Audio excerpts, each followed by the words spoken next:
Hello dear students, a very good morning to all. Welcome to all in your Hindi literature class. Students, आज हम पढ़ेंगे Hindi literature और Hindi literature में हमारा periodic test first का syllabus complete हो गया। आज हम टर्म फर्स्ट के सिलेबस को स्टार्ट करेंगे। तो बच्चों, टर्म फर्स्ट का सिलेबस स्टार्ट करने से पहले आइए हम जानते हैं कि हमारे टर्म फर्स्ट के सिलेबस में कौन कौन से पार्ट आएंगे। तो बच्चों, जैसा कि आपको पता है कि हमारा इस बार का सिलेबस 3 पार्ट्स में डिवाइड है, pen paper test, subject enrichment और एक्टिविटी। स्टूडेंट्स, तो आइए जानते हैं कि हमारा टर्म फर्स्ट का सिलेबस क्या है। तो बच्चों, इसमें पहला पार्ट है आपका पार्ट 7 चंद्रशेखर वेंकट रमन, दूसरा पार्ट 9 पुस्तक प्रेमी अब्राहम लिंकन। तो बच्चों, ये दोनों पार्ट हमारे पेन पेपर टेस्ट के हैं। इसके बाद है पार्ट 8 न्याय मंत्री, पार्ट 11 आंखों के तारे, यह दोनों पार्ट हमारा सब्जेक्ट एनरिचमेंट का है। इसके बाद है पार्ट 5 साहसी बालका, यह हमारा एक्टिविटी का पार्ट है। और आज हम पार्ट 7 चंद्रशेखर वेंकट रमन यह पार्ट पढ़ेंगे। स्टूडेंट्स, आज हम पढ़ेंगे हिंदी लिटरेचर का नया पार्ट 7 चंद्रशेखर वेंकट रमन। तो बच्चों, इस पार्ट में चंद्रशेखर वेंकट रमन के बारे में बताया गया है कि उनके माता पिता कौन हैं, उन्होंने किस प्रकार शिक्षा प्राप्त की और उन्हें पुरस्कार किस प्रकार प्राप्त हुआ। और उन्हें जो पुरस्कार प्राप्त हुआ था वह था नोबेल पुरस्कार। आइए बच्चों, अब हम इस पाठ को पढ़ते हैं। सन 1930 में एक भारतीय वैज्ञानिक अपनी महत्वपूर्ण वैज्ञानिक खोजों के कारण भौतिक विज्ञान का नोबेल पुरस्कार प्राप्त कर सका और संपूर्ण संसार के वैज्ञानिकों द्वारा सम्मानित हुआ। विज्ञान जगत में गौरव प्राप्त कर भारतीयों का मस्तक ऊंचा करने वाला भारत का यह सपूत था चंद्रशेखर वेंकट रमन। तो सपूत मिस होता है अच्छा पुत्र। तो बच्चों, चंद्रशेखर वेंकट रमन ने सभी भारतीयों का मस्तक गर्व से ऊंचा कर दिया, क्योंकि वह पहले भारतीय थे जिन्हें भौतिक विज्ञान में नोबेल पुरस्कार प्राप्त हुआ। और कब प्राप्त हुआ था? सन 1930 में। और वह सभी विश्व के वैज्ञानिकों द्वारा सम्मानित किए गए। चंद्रशेखर वेंकट रमन का जन्म दक्षिण भारत में तिरुचिरापल्ली नगर में 7 नवंबर 1888 में हुआ था। इनके पिता चंद्रशेखर अय्यर एक साधारण हैसियत के आदमी थे। तो बच्चों, चंद्रशेखर वेंकट रमन का जन्म कहाँ हुआ था? दक्षिण भारत में। और दक्षिण भारत में किस स्थान पर? तिरुचिरापल्ली नगर में। और किस सन में हुआ था? तो 7 नवंबर 1888 को। और इनके पिता साधारण हैसियत यानी बहुत ज्यादा अमीर या बहुत ज्यादा गरीब नहीं। रमन बचपन से ही बहुत प्रतिभाशाली थे। शरीर तो उनका बहुत दुबला पतला था, किंतु बुद्धि बहुत तीक्ष्ण थी। तीक्ष्ण मिस होता है बच्चों तेज। उन्होंने केवल 13 वर्ष की अवस्था में ही वॉल्टेयर से इंटरमीडिएट की परीक्षा उत्तीर्ण की। इसके बाद वे मद्रास के प्रेसिडेंसी कॉलेज में प्रविष्ट हुए। प्रविष्ट का अर्थ होता है दाखिल हुए। और अपनी प्रखर प्रतिभा के कारण थोड़े ही दिनों में शिक्षकों के स्नेह पात्र हो गए। उन्हें बचपन से ही विज्ञान से प्रेम था। बच्चों, वेंकट रमन बचपन से ही बहुत ही बुद्धिमान थे। देखने में तो वह दुबले पतले थे, लेकिन उनकी बुद्धि बहुत ही तेज थी। उन्होंने 13 वर्ष में ही इंटरमीडिएट की परीक्षा उत्तीर्ण कर ली थी। वह मद्रास में प्रेसिडेंसी कॉलेज में दाखिल हुए, यानी वहाँ पर उन्होंने एडमिशन लिया। और वह बचपन से ही विज्ञान में उनकी रुचि थी, यानी उन्हें साइंस पढ़ना बहुत अच्छा लगता था। MSc में उन्होंने अपना प्रिय विषय भौतिक विज्ञान ही लिया। एक दिन एक सहपाठी ने भौतिक विज्ञान की एक समस्या अपने अध्यापक के सम्मुख रखी, जिसका हल वे न बता सके। रमन ने उसकी पूर्ण व्याख्या कर दी और उस पर एक मौलिक निबंध लिखा, जो विलायत के एक पत्र में प्रकाशित हुआ।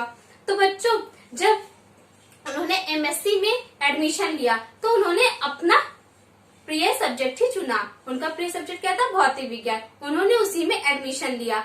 बच्चों, उनके साथ में जो पढ़ता था उनका सहपाठी, उसने अपने अध्यापक से एक प्रश्न पूछा भौतिक विज्ञान का, लेकिन जो अध्यापक थे वो उसका उत्तर नहीं दे सके। लेकिन वेंकट रमन ने उसका उनसे पूर्ण उत्तर दिया और अच्छे से उसे समझा दिया। और उन्होंने इस पर एक निबंध भी लिखा, जो विलायत यानी विदेश के एक पत्र में प्रकाशित हुआ, यानी वहाँ पर छपा। इस इस सफलता से उनका उत्साह और भी बढ़ा और सहपाठी तथा शिक्षक भी उनका विशेष आदर करने लगे। तो बच्चों, जब उनके द्वारा उस प्रश्न के व्याख्या विलायत के पत्र में छपी, प्रकाशित हुई, तो इससे उनका उत्साह और बढ़ गया, यानी वो और भी ज्यादा प्रोत्साहित हो गए और शिक्षक और सहपाठी भी उनका बहुत ही सम्मान करने लगे। एमएससी की परीक्षा में रमण मद्रास विश्वविद्यालय में सर्वप्रथम आए। इस कारण उन्हें सरकारी छात्रवृत्ति देकर विलायत भेजने की व्यवस्था हुई, किंतु अस्वस्थता के कारण डॉक्टर ने उन्हें विलायत जाने की स्वीकृति नहीं दी। तो बच्चों, उन्होंने एमएससी में प्रथम स्थान प्राप्त किया पूरे मद्रास विश्वविद्यालय में। तो इससे सरकार खुश होकर उन्हें छात्रवृत्ति देती है कि आप जाइए और विलायत में इसके आगे की पढ़ाई करिए। लेकिन उनकी तबीयत खराब होने के कारण डॉक्टर ने उन्हें बाहर जाने से मना कर दिया, विदेश में जाने के लिए मना कर दिया। उच्च शिक्षा समाप्त कर लेने पर आगे अध्ययन का कोई मार्ग न रहने पर रमण को विवश होकर आय व्यय विभाग में अधिकारी पद पर कार्य करना पड़ा। तो बच्चों, उनकी जब उच्च शिक्षा कंप्लीट हो गई, पूरी हो गई, तब उनके पास पढ़ाई करने के लिए आगे कोई भी साधन नहीं था, तो वह विवश होकर मजबूरी में आय व्यय विभाग में वह नौकरी करने लगते हैं। आय व्यय विभाग में नौकरी कर लेने पर भी रमण का विज्ञान प्रेम विज्ञान के क्षेत्र में कार्य करने के लिए उन्हें प्रेरित करता रहा। उसके लिए वे कोई मार्ग ढूंढ ही रहे थे कि उन्हें कोलकाता में स्थापित इंडियन एसोसिएशन ऑफ साइंस नामक संस्था का पता लगा। अवकाश के समय वे वहां वैज्ञानिक प्रयोग करने लगे। तो बच्चों, उन्होंने नौकरी तो ज्वाइन कर ली, यानी वह नौकरी तो करने लगे, लेकिन उनका जो विज्ञान प्रेम था वह उन्हें हमेशा प्रेरित करता था कि तुम्हें विज्ञान के क्षेत्र में कुछ करना है। कोई मार्ग ढूंढ ही रहे थे कि विज्ञान के क्षेत्र में वो किस प्रकार कार्य करें। तभी उन्हें एक संस्था का पता चलता है और वह कहाँ थी? कोलकाता में। तो बच्चों, जब उनकी छुट्टी होती थी तब वह वहां जाकर विज्ञान के प्रयोग करने लगे। उन दिनों कोलकाता विश्वविद्यालय में भौतिक विज्ञान के प्रोफेसर के पद के लिए कोई उपयुक्त व्यक्ति नहीं मिल रहा था।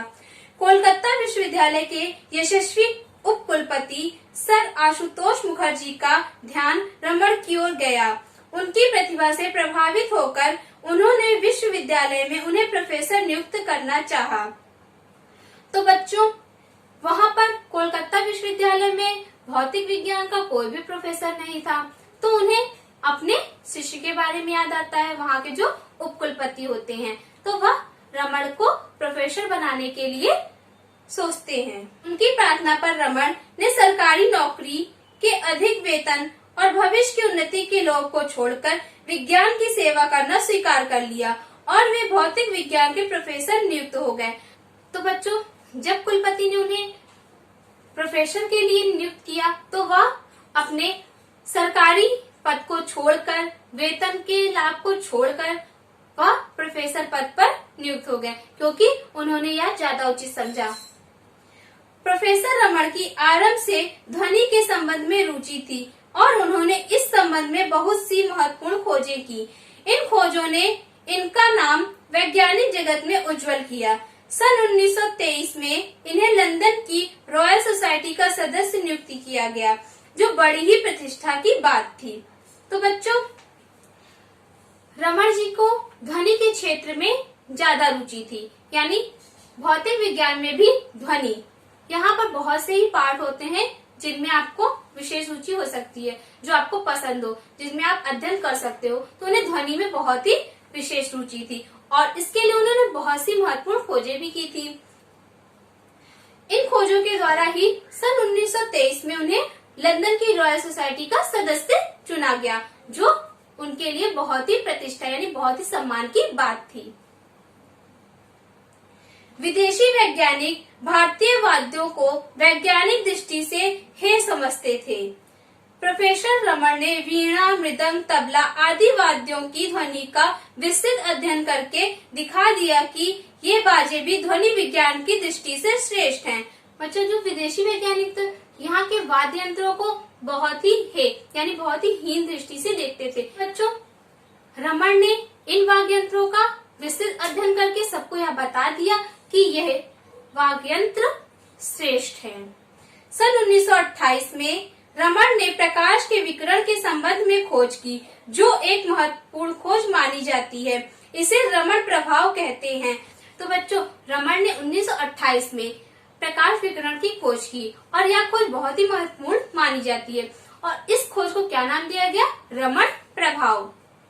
इस खोज में बताया गया है कि जब एक रंगी प्रकाश की किरण किसी पारदर्शक पदार्थ में से गुजरती है तब उस किरण का कुछ भाग रास्ते में फैल जाता है। इस कारण यह दूसरा रंग प्रारंभिक रंग से भिन्न होता है। तो बच्चों, इन्होंने जो खोज की थी उसमें यह बताया गया है कि जब एक रंगी यानी एक ही रंग की प्रकाश की किरण किसी पारदर्शक जिससे आर पार देखा जा सके, जैसे सफेद कांच, तो उससे होकर गुजरती है तो इसका कुछ भाग रास्ते में ही क्या होता है? फैल जाता है यानी बिखर जाता है और जिस कारण दूसरा प्रारंभिक रंग से भिन्न और वह दूसरे रंग से क्या हो जाता है? भिन्न यानी अलग हो जाता है। इस आविष्कार से भौतिक और रसायन के अध्ययन में बड़ी सहायता मिली। रमण प्रभाव की खोज करने पर वे नोबेल पुरस्कार से पुरस्कृत किए गए। तो बच्चों, इन्होंने जो प्रकाश की विकिरण का खोज किया था, इसी खोज के कारण उन्हें नोबेल पुरस्कार दिया गया। चंद्रशेखर वेंकट रमण को नोबेल पुरस्कार प्रदान करने की घोषणा समाचार पत्रों में प्रकाशित होने पर प्रत्येक भारतीय का मस्तक गौरव से ऊंचा हो गया। तो बच्चों, जब उन्हें नोबेल पुरस्कार प्रदान करने की घोषणा समाचार पत्रों में आई तो सभी भारतीय बहुत ही प्रसन्न हो गए, उनका मस्तक गर्व से ऊंचा हो गया। सन 1932 में कोलकाता विश्वविद्यालय से अवकाश ग्रहण करके डॉक्टर रमण बेंगलुरु के विख्यात इंडियन इंस्टीट्यूट ऑफ साइंस का संचालन करने लगे। इस महान वैज्ञानिक का देहांत 21 नवंबर 1970 को हो गया। अपने एक भाषण में उन्होंने कहा था, सच्चा वैज्ञानिक देश, राष्ट्र और जाति की सीमाओं से बंधा नहीं होता। वह अपनी वैज्ञानिक खोजों से मानव मात्र का कल्याण करना चाहता है। तो बच्चों, इसके बाद उन्होंने सन 1929 में कोलकाता विश्वविद्यालय से अवकाश ग्रहण कर लिया, जहां पर वो प्रोफेसर थे, वहां से उन्होंने उस पद को छोड़ दिया। इसके बाद बेंगलुरु के विख्यात इंडियन इंस्टीट्यूट ऑफ साइंस का संचालन करने लगे, यानी उसे चलाने लगे। और इन महान वैज्ञानिक का देहांत 21 नवंबर 1970 को हो गया। उन्होंने अपने एक भाषण में कहा था कि जो सच्चा वैज्ञानिक होता है वह राष्ट्र या फिर जाति या देश के लिए नहीं, वह सभी मानव के कल्याण के बारे में सोचता है। मानव के कल्याण के उपयोग के साधन ही वह बनाता है, उन्हीं का वह आविष्कार करता है, न कि किसी विशेष राष्ट्र के लिए या देश के लिए। वह सभी मानव के लिए अपने आविष्कार को उत्पन्न करता है। तो बच्चों, यह था पाठ हमारा चंद्रशेखर वेंकट रमण।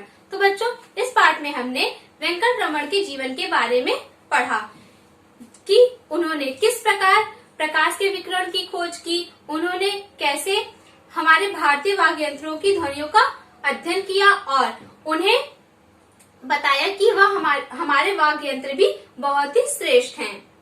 और इन सभी कार्यों के लिए उन्हें भौतिक विज्ञान में नोबेल पुरस्कार प्राप्त हुआ और उन्हें नोबेल पुरस्कार प्रकाश के विकिरण के लिए मिला, जिसे हम रमण प्रभाव भी कहते हैं। बच्चों, वेंकट रमण का जन्म 7 नवंबर 1988 को हुआ था और इनकी मृत्यु 21 नवंबर 1970 को हुई थी। बच्चों, इन्होंने कहा था कि जो वैज्ञानिक होते हैं उन्हें अपने राष्ट्र या देश के बारे में नहीं बल्कि सभी मानव के कल्याण के बारे में सोचना चाहिए। तो बच्चों, आइए अब हम इसके सारांश को पढ़ते हैं। तो बच्चों, आप अपनी क्लास कॉपी में सबसे पहले टर्म फर्स्ट का सिलेबस लिखेंगे, क्योंकि यह पाठ आपका टर्म फर्स्ट का पहला पाठ है। तो सबसे पहले आप क्या लिखेंगे? टर्म फर्स्ट का सिलेबस। इसके बाद लिखेंगे कक्षा कार्य। नेक्स्ट पेज पर पाठ 7 चंद्रशेखर वेंकट रमण और साइड कॉर्नर पर क्या लिखेंगे? डेट। इसके बाद सारांश। प्रस्तुत पाठ सर चंद्रशेखर वेंकट रमण के जीवन चरित्र पर आधारित है।